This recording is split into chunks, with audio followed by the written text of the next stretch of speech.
Hello, my name is Simcha, and I'm going to talk a little bit about my journey with my recovery so far since 2023.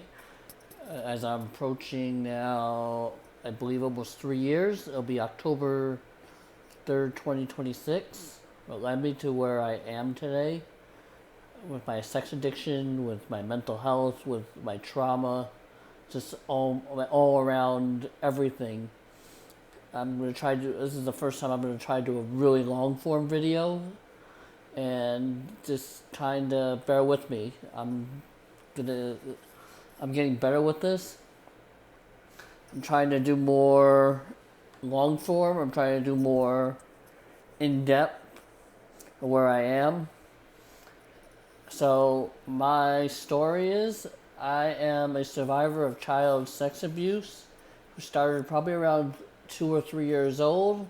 Probably went to ages somewhere between 6 and 8 years old.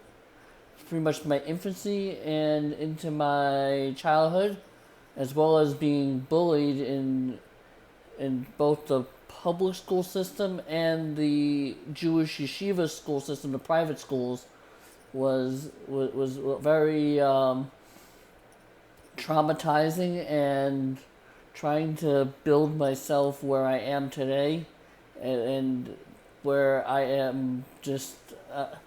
I think because of my sexual abuse, which led me to be more hypersexual through my teenage years into my 20s, 30s, and it allowed me to spiral out of control and get to where I started acting out in a not healthy manner. And I'm working on myself through SLAA, which is Sex and Love Addicts Anonymous. It's one of the anonymous groups, as well as I have my therapist, which I meet with at least once a month in person. I don't like doing virtual. Just it's not my thing. I'm not into the whole virtual thing. I'm not into the whole AI. I try to avoid AI as much as possible. I know it's our future, but automation is going to destroy us, and also taking steps to working on our mental health. I am also in the process of trying to create a 501c3. I already have the IRS stuff filed for IRS, and the stuff filed with the state of Florida and Pennsylvania for the not-for-profit organization. Just have to work on the 501c3, I'm probably gonna have to get an accountant to kind of look over and see where I need to work on to get that done. That's about $600 to get done, and I know it's a waiting period once that gets done. Cause I'm gonna do it as a religious institution, but it's not only for Jewish people. I plan on allowing everyone's background, race, religion, doesn't matter. Everyone's welcome to follow along. I want to work on be able to help others in need through either PTSD or CPTSD. The C in the PTSD is the complex post traumatic stress disorder. Basically, we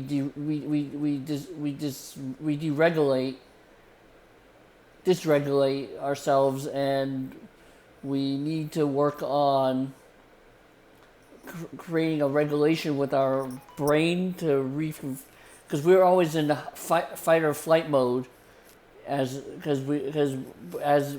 we were in that stage of our life where with the bullying, with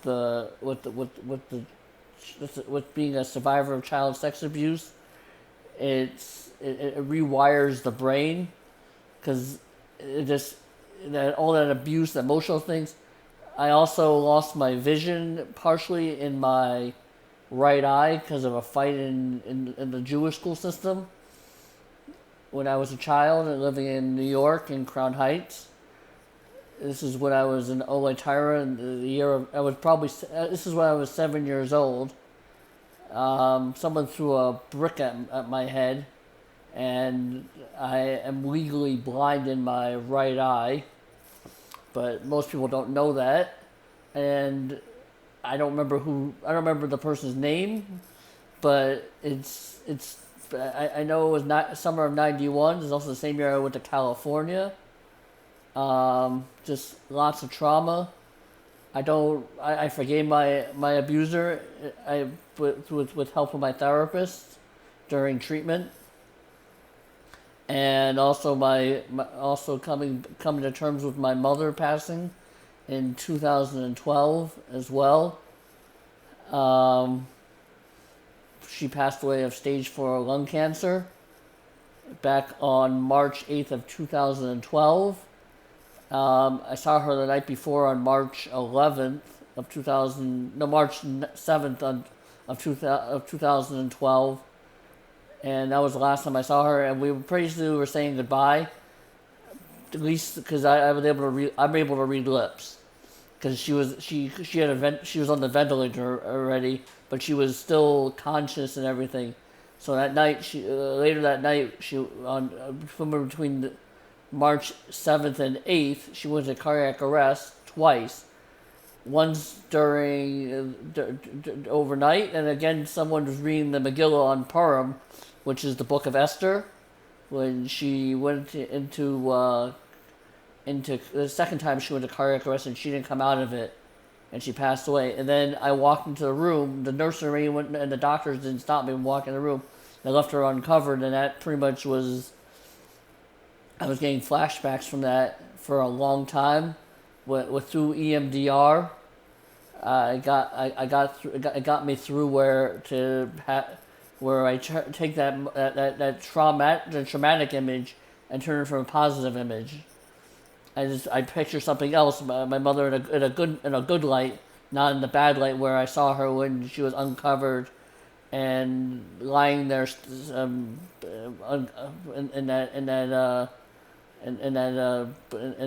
her, I don't know what the word is. I'm not editing this either, but I went through that. Also, I had a bike accident in 2024.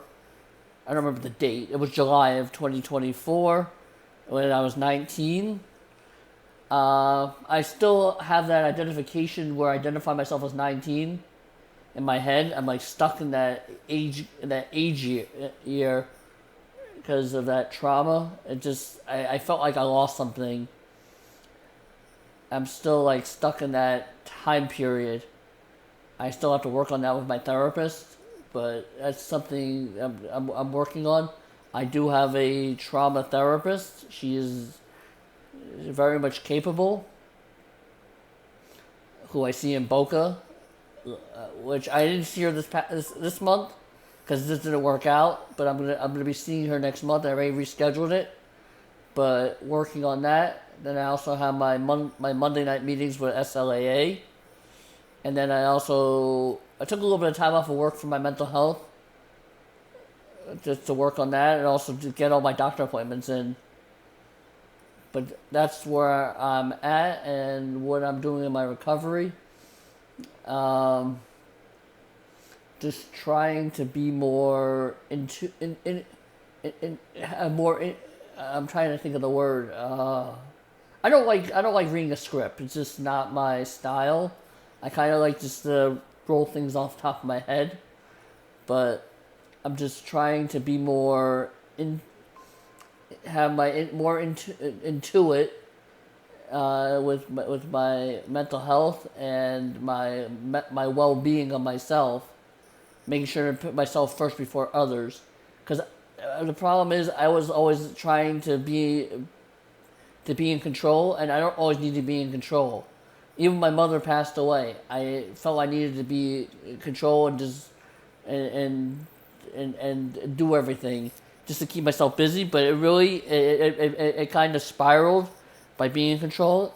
I can't always. I have learned since treatment, like sometimes I have to let go of that control and let my higher power be, and let it just control what I can control, and the things I can't control, just leave it to the higher power, leave it to God, leave it to Hashem, leave it to our being. it's important to have that separation and being more open with ourselves.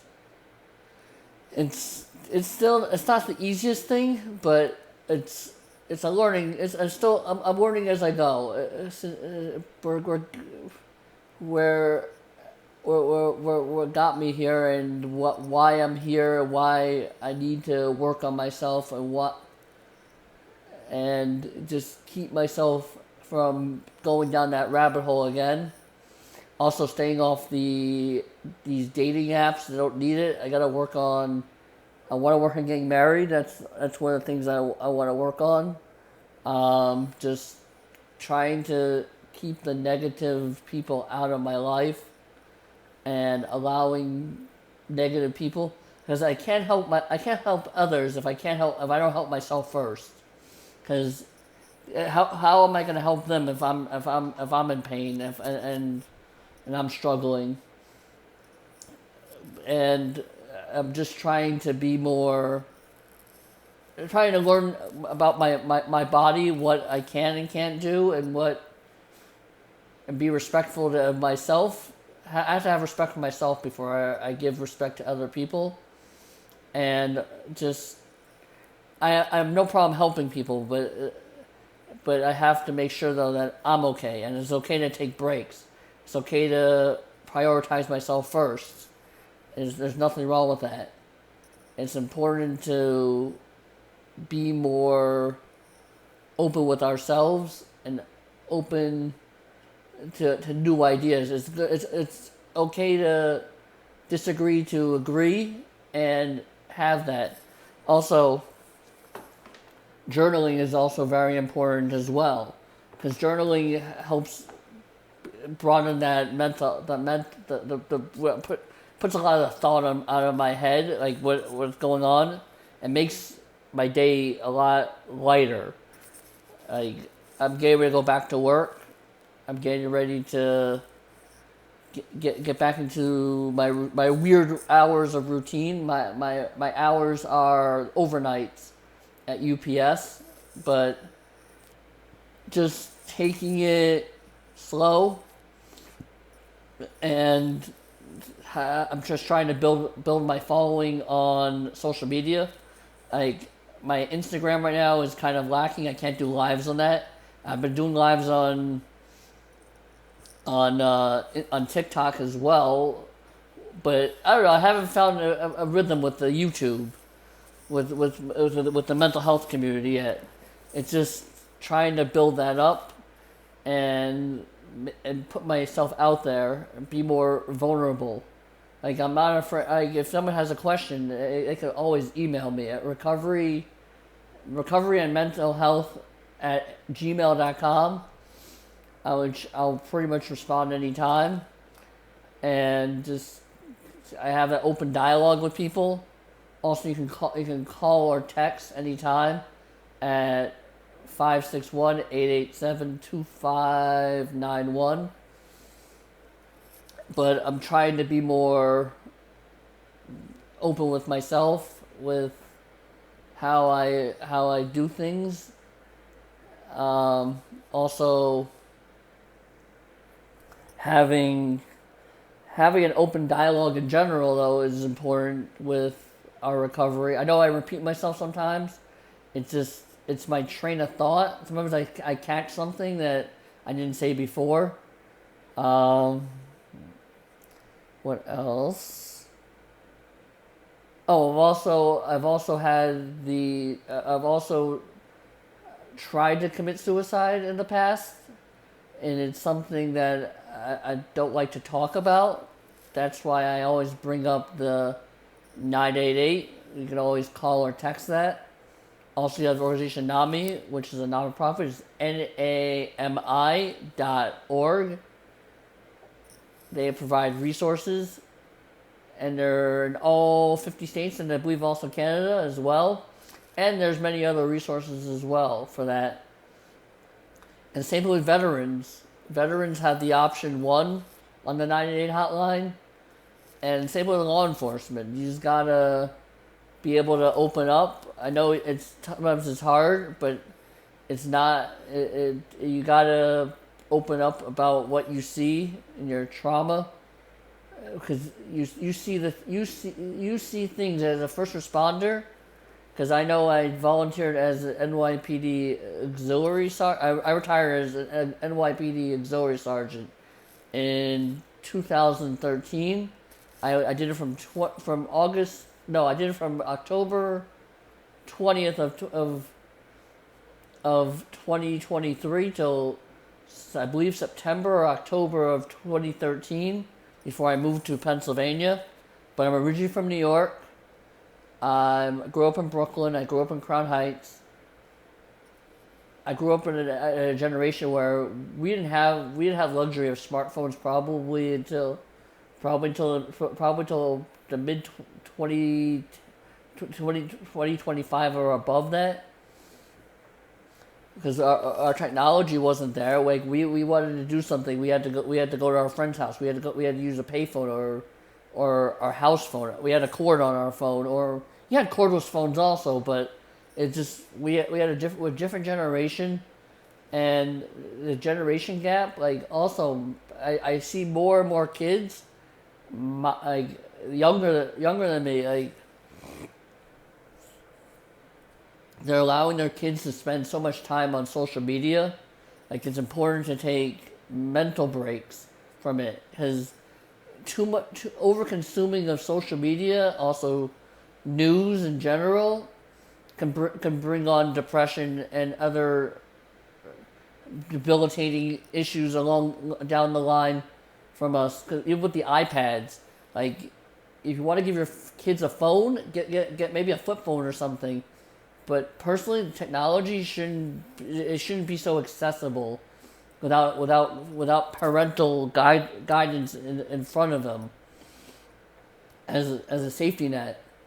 Because there's so many things out there and there's so much, too much of it. Also, you destroy your vision because you're looking at the screens for so long. The blue light off of the screen.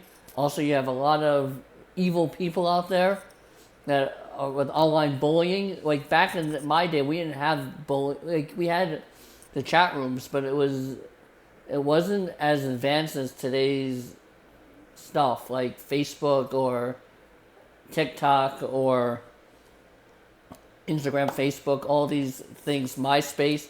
You couldn't do all those things that it wasn't available. I got Facebook in 2007, probably 2007, 2008. I had MySpace before that, probably in my late teens, early 20s. I lived in Pittsburgh for about 6 months to a year, and I'm thankful to my family that I do speak to, but some of the family I kind of cut off because they're very very controlled centered. They just don't know how to regulate themselves. But also, like, I'm just learning more about.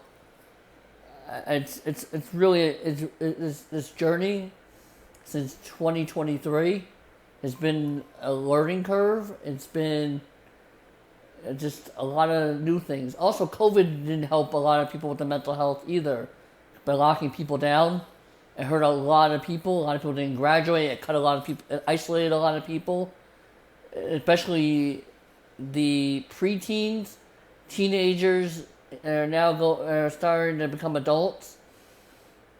They're starting to suffer from it, from the isolation that year to 2 year, that 2020, 2021, 2022, where they were forcing people to isolate and at 6 feet.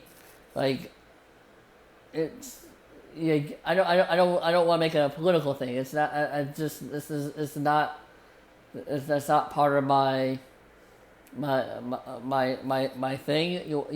want to keep it political free, but mental health wise, it hurt a lot of people by isolating people and locking people in their house for months at a time, or when they were limiting people how to go into stores and close things down. Like, I'm lucky. I had a job to go to. I've been working UPS since 2017. I've been working there. It'll be 9 years is upcoming November. I've been working at UPS. UPS has been, I'm thankful to UPS because UPS has been very supportive of what I've been doing. Even from transferring from Pennsylvania down here to Florida, they've been very supportive. I'm very thankful to my managers, my supervisors, because they allow me to take the time I need with the FMLA and short-term disability. We're working on my mental health and my overall well-being. It's a good company to work for if you're able to work for them. They offer great insurance, just because it's very hard to get good insurance these days, and they paid for my mental health stuff in 2023. I didn't have to pay anything out of pocket for my mental health treatment. I was there from October 3rd, 2023, all the way till November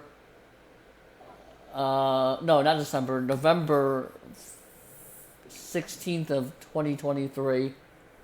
They paid for my treatment. Then I went back to work pretty much right after that, and I started doing my SLA meetings, started doing my therapy, started just getting things in check back in Pennsylvania. And now we made the move back a year ago to move down here to Florida. I'm in South Florida. I'm in Boynton Beach. And I'm very appreciative of the community I've built online. And even here, the people, I have a lot of friends from New York that live down here as well, that I know from when I lived in New York and also Pennsylvania. And I'm thankful to have the friend group I have. But again, thank you, love you, know that you matter, have an awesome day, keep doing you, keep the positivity, keep the positive energy, just keep doing you, keep the negativity out of your life, and keep God or your higher power in your life, and just know that you matter, and have an amazing day. Love you. I gotta try to do more of these long form videos, and thank you for allowing me to share on these platforms. I'm thankful that I have these platforms, and thank you.